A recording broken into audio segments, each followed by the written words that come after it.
বমেৰে নোৱাৰিলে গুলিৰে, ক'ৰবাত গুলিৰে নোৱাৰিলে মাটিৰে, ক'ৰবাত মাটিৰে নোৱাৰিলে জুবিন ক্ষেত্ৰত গৈ চাউল দালি নালাগে বুলি আন্দোলন কৰে। এখেতসকলে এই গোটেই পৰিৱেশবিলাক ৰচনা কৰি থাকে। যোৱাকালি মই এটা কথা কৈছোঁ, আপোনালোকৰ বহুতে ফলো কৰিব পাৰিছেনে নাই। যেতিয়া জুবিন গাৰ্গৰ মৃত্যু হ'ল, দুৰ্গা পূজা আহিলে, দুৰ্গা পূজাৰ সন্মুখত প্ৰতিটো হিন্দু পৰিয়াল জুবিনৰ ফটো লগাই শ্ৰদ্ধাঞ্জলি দিছে। ৰাস আহিলে, ৰাসতো একে, লক্ষ্মী পূজা আহিলে, লক্ষ্মী পূজাতো একে। কিন্তু তেওঁলোকৰ ইস্তেমাবিলাক হৈ আছে, তাক তেওঁলোকে ধৰ্মসভা বুলি কয়। এখনো ইস্তেমা ধৰ্মসভাততো আমি জুবিন গাৰ্গৰ ফটো দেখা নাই। তাৰ মানে অসমীয়া মানুহে এটা কথা বুজি পাব লাগিব যে সন্দেহযুক্ত মানুহে জুবিনক জীয়াই নাৰাখে, জুবিনক অসমীয়াইহে জীয়াই ৰাখিব লাগিব। চাউল দালি নালাগে বুলি কোৱা মানুহে জুবিনক জীয়াই নাৰাখে। আৰু এই যিসকলে ছ'চিয়েল মিডিয়াত বোম ব্লাষ্টক আদৰণি জনাইছে, তেওঁলোকক চৰকাৰে গ্ৰেপ্তাৰ কৰিব, তেওঁলোকৰ লিংকবিলাক চাব। কাৰোবাৰ যদি লিংক বাংলাদেশৰ লগত পাওঁ বা অসমৰ বাহিৰৰ কোনোবা এনেকুৱা ধৰণৰ ব্যক্তিৰ লগত পাওঁ, তেতিয়াহ'লেতো আমি আৰু টাফ একশ্যন ল'ম। এতিয়া বহুতে ভয়তে ডিলিট কৰি আছে, কিন্তু ডিলিট কৰিলেও স্ক্ৰীনশ্বটবিলাক আমাৰ লগত আছে। আৰু আমি এইটো ক্ষেত্ৰত যথেষ্ট কঠোৰ ব্যৱস্থা আমি হাতত ল'ম। 14 তাৰিখে ৰিজাল্ট দিব, গতিকে ৰিজাল্ট ভাল হ'ব বুলি ভাবিছোঁ। বাকী এক্সিট পোলেতো আৰু ৰিজাল্ট নিদিয়ে, ৰিজাল্ট মেচিনে দিব। গতিকে আমি 14 তাৰিখলৈকে অপেক্ষা কৰোঁ। আৰু আজি গোটেই দেশতে এনেকৈ বোম ব্লাষ্টৰ পিছত গোটেই দেশতে এটা শোকৰ ছাঁ পৰিছে। অসমত আমি বহুত ডিফিকাল্ট ছিটুৱেশ্যনত আছোঁ। আমাৰ মাজত সোমাই যাব পাৰে আৰু যিকোনো কাম কৰিব পাৰে, কাৰণ ইয়াতে তেওঁলোকৰ পাৰ্চেণ্টেজ বহুত বেছি। গতিকে অসম বহু দিনলৈ সাৱধান হৈ থাকিব লাগিব। আৰু আমাৰ ইয়াত যেতিয়া হ'ব তেতিয়া ডাঙৰকৈয়ে হ'ব।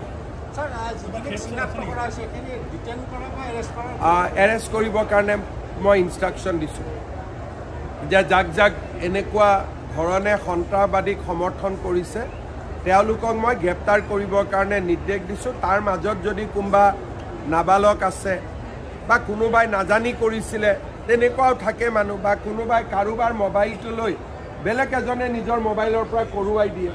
গতিকে ধৰক মোৰ মোবাইল আছে, মোৰ মোবাইলটো লৈ কোনোবাই কৰি দিলে, গতিকে আমি কোনোবাজনক ধৰিব লাগিব। সেইকাৰণে আমি নিৰ্দোষীক নধৰোঁ, দোষীক আমি ধৰিমো শাস্তি।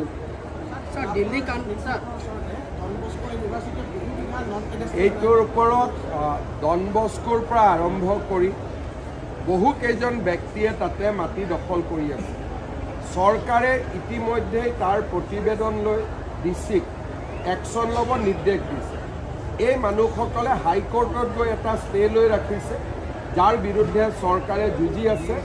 আৰু মই আপোনালোকক এটাই ক'ব পাৰোঁ যে ডন বস্কোৰ মাটিৰ কথা আজি নহয়, তাত সেই মাটিৰ কাৰণে জৰ্জ বৰদলৈ আত্মহত্যা পৰ্যন্ত কৰিবলগীয়া হৈছিলে। তেতিয়াই আমি মুখ্য সচিব পৱন বৰঠাকুৰৰ নেতৃত্বত এখন কমিটি কৰি দিছিলোঁ। আৰু কমিটিখনে ডন বস্কো আৰু ওচৰৰ বহুবিলাক মাটি অবৈধ ঘোষণা কৰিছে। একশ্যন ল'ব আৰম্ভ কৰোঁতে তেওঁলোক হাইকোৰ্ট গ'ল, কিন্তু আমি হাইকোৰ্টতো কেছটো যুঁজি আছোঁ। যাৰ ওপৰত হাইকোৰ্ট কেছ নাই তেওঁলোকক আমি কৈছোঁ যে আপোনালোকে অসমতো এভিকশ্যনৰ কাৰণে ডিচিক অৰ্ডাৰ নালাগে, আমি অৰ্ডাৰ দি থোৱাই আছোঁ যে আপোনালোকে ইলিগেল দেখিলে ভাঙি দিওঁ। সেইটোত যোৱাকালিও আমি হোজাইটো ভাঙিছোঁ। গতিকে এভিকশ্যনৰ কাৰণে ডিচিক আৰু অনুমতি নালাগে, চৰকাৰে তেওঁলোকক গ্ৰীণ ছিগনেল দি থৈ দিছে। যি টকা পইচা লাগে, JCB তেলৰ খৰচ চৰকাৰৰ পৰা ল'ব লাগে আৰু ভাঙি যাব লাগে। ষ্টে অৰ্ডাৰ থাকিলেতো নোৱাৰি, কিন্তু হাইকোৰ্টত তাক যুঁজিবৰ কাৰণে আমি এডভোকেট জেনেৰেলক লগাওঁ। আৰু কালি যে দহিকটাত হৈছিল তাতো হাইকোৰ্ট কেছ আছিলে, হোজাইত হৈছে তাতো হাইকোৰ্ট কেছ আছিলে, কিন্তু কেছবিলাক আমি জিকিও আছোঁ।